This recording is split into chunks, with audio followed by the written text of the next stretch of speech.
சாமி எந்த விதமான கேட்டகரைசேஷனையும் வைக்கிறது கிடையாது. இவங்க நல்லவங்க, இவங்க மட்டும்தான் சாமி கும்பிடணும், இவங்க கெட்டவங்க, இவங்க வரக்கூடாது அப்படின்னு சொல்லிட்டு எந்த விதமான கேரக்டரைசேஷனையும் சாமி வைக்கிறதில்ல. ஆனால் சொசைட்டியில் ஒரு பெண் தான் ஒரு பெண்ணுக்கு எதிரி அப்படிங்கிறது இதில் ரொம்ப பர்ஃபெக்டாக தெரியுது.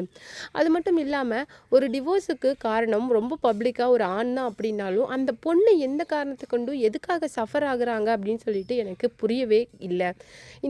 ஜெயம் ரவி ஆர்த்தி விஷயம் எல்லாருக்குமே நல்லா தெரியும். இதில் முழுக்க முழுக்க யாருடைய தப்பு இருக்குது அப்படிங்கிறதும் எல்லாருக்குமே நல்லா தெரியும். கெனிஷா கூட அவர் மூவானாக வேணும் அப்படிங்கிறதுக்காக ஆர்த்தியும் கிட்ஸையும் விட்டுட்டு போயிட்டாங்க. ஆனாலும் அதுக்காக சஃபர் ஆகிறது ஆர்த்தி ரவி தான் அப்படின்னு சொல்லிட்டு நினைக்கும் போது இது ரொம்பவும் கஷ்டமாக இருக்குது.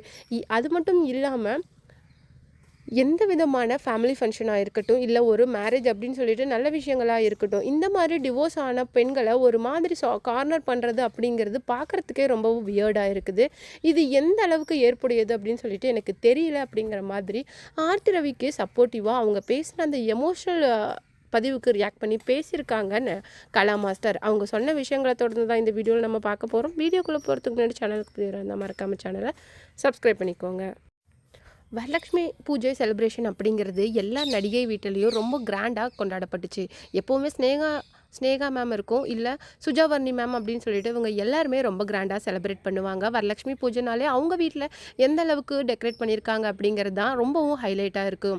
இந்த மாதிரி டைமில் தான் இந்த மாதிரி ஒரு வீட்டுக்கு போயிருக்காங்க ஆர்த்தி ரவி. அந்த டைமில் அவங்களுடைய காதுபடவே டிவோர்ஸ் ஆனவங்களாம் எதுக்குடி இந்த ஃபங்க்ஷனுக்கு வந்திருக்காங்க அப்படிங்கிற மாதிரி அவங்க காதுபடவே நிறைய விஷயங்களை பேசினது அவங்க ரொம்ப ஹர்ட் ஆகிருக்காங்க.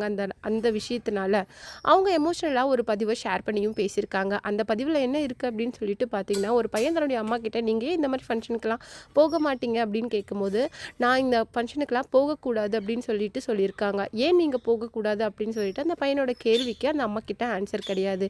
இந்த ரீல்ஸை ஷேர் பண்ணி என்ன பண்ணியிருக்காங்க அப்படின்னு சொல்லிட்டு பார்த்தீங்கன்னா, ஆர்த்தி ரவி பேசின விஷயங்கள், ஒரு டிவோர்ஸில் ஒரு ஆண் இல்லை, இந்த டிவோர்ஸை பொறுத்த வரைக்கும் ஒரு ஆண் பெண் 2 பேருமே ஈடுபட்டிருக்காங்க. தப்பு யார் மேலே இருந்தாலும் எதுக்காக அந்த பெண் மட்டும் சஃபர் ஆகணும், அந்த பொண்ணோட ஃபேமிலி கிட்ஸ் அப்படின்னு சொல்லிட்டு இந்த விஷயத்தினால லாஸ்ட் வரைக்கும் சஃபர் ஆகிறாங்க.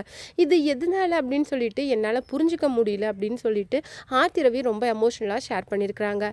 அந்த மாதிரி அவங்க எமோஷ்னலாக போட்ட பதிவுக்கு தான் நடிகை த்ரிஷாவில் இருந்து ராதிகா சத்குமார், குஷ்பு அப்படின்னு சொல்லிட்டு எல்லாருமே எமோஷ்னலாக நிறைய விஷயங்களை ஷேர் பண்ணதோட, நாங்கள் இருக்கிறோம், உன்னுடைய பேரண்ட்ஸ், உன்னுடைய ஃபேமிலி கிட்ஸ் அப்படின்னு சொல்லிட்டு எல்லாருமே உன் கூட இருக்கும்போது நீ எதுக்காகவும் கவலைப்படாத, லைஃப்பில் மூவ் ஆன் ஆக ட்ரை பண்ணு அப்படிங்கிற மாதிரி சப்போர்ட்டிவாக பேசியிருக்காங்க.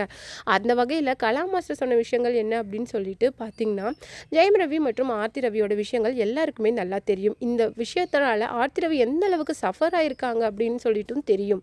அப்படி இருக்கும்போது அவளை இந்த சொசைட்டியை கார்னர் பண்ணுறது எந்த விதத்தில் நியாயம்?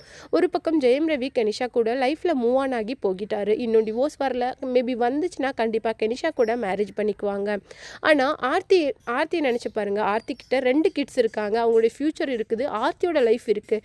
இப்படி இருக்கிற ஒரு பொண்ணை சொசைட்டியில் கார்னர் பண்ணுறது அப்படிங்கிறது ரொம்பவும் மோசமான விஷயம். அது மட்டும் இல்லாமல் இந்த விஷயத்தில் முழுக்க பார்த்தாவே ஆர்த்தி மேலே எந்த விதமான தப்பும் கிடையாது. முழுக்க முழுக்க ஜெயம் ரவி மூவ் ஆகணுங்கிற ஒரே காரணத்துக்காக ஆர்த்தியை ஒரு கேரம் காயின் மாதிரி யூஸ் பண்ணியிருக்காரு அப்படின்னு சொல்லிட்டு கலா மாஸ்டர் சொல்லியிருக்கிறாங்களாம். அது மட்டும் இல்லாமல் அவரு மீடியா கிட்ட இந்த இன்டர்வியூ கொடுக்கும்போதே ரொம்ப தெளிவாக சொல்லியிருப்பார். அவங்க நிறைய விஷயங்களை என்ன பண்ணினாங்க, ஃபினான்ஷியலாகவும் என்னை ரொம்ப டவுனில் தான் வச்சுருந்தாங்க அப்படிங்கிற மாதிரி நிறைய விஷயங்களை சொன்னாங்க. ஸோ அதுதான் உங்களுடைய ப்ராப்ளம் அப்படின்னா நீங்கள் அதை ஒய்ஃபாக அவங்கக்கிட்ட பேசியிருக்கலாமே. உங்களுக்கு லைஃப்பில் மூவ் ஆகணும் அப்படிங்கிற ஒரே காரணத்துக்காக நீங்கள் ஆர்த்தியை ஒரு இதாக யூஸ் பண்ணிக்கிட்டீங்க. ஆனால் எல்லா சொசைட்டிலையுமே ஒரு பெண் தான் பின்னாடி பிடிச்சி இழுக்கிறது. அது மட்டும் இல்லாமல் ஒரு சொசைட்டியை பொறுத்த வரைக்குமே சாமி இவங்கள தான் வரணும், இவங்க வரக்கூடாது அப்படின்னு சொல்லிட்டு எந்த விதமான கேரக்டரைசேஷனையும் வச்சுருக்கிறது இல்லை.